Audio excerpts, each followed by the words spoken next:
Is your 2016 Honda Pilot's alarm randomly going off?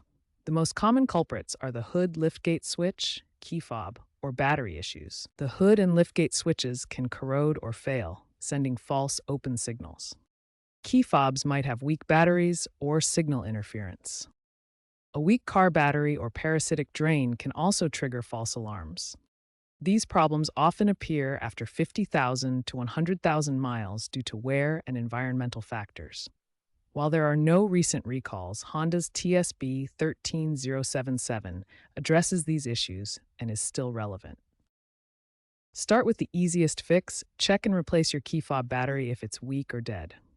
Next, inspect the hood and liftgate switches for corrosion or damage. Clean them with a lubricant or replace with aftermarket parts costing around $50. Consider getting a software update via Honda's diagnostic tools to fix any firmware issues. For battery issues, test your car battery's voltage with a multimeter and check for parasitic drains using an OBD2 scanner. Reset the alarm by disconnecting the car battery briefly to clear any electrical glitches. If problems persist, do targeted component swaps rather than full system overhauls. Use third-party parts to save costs. Regularly check battery and switches to prevent future issues.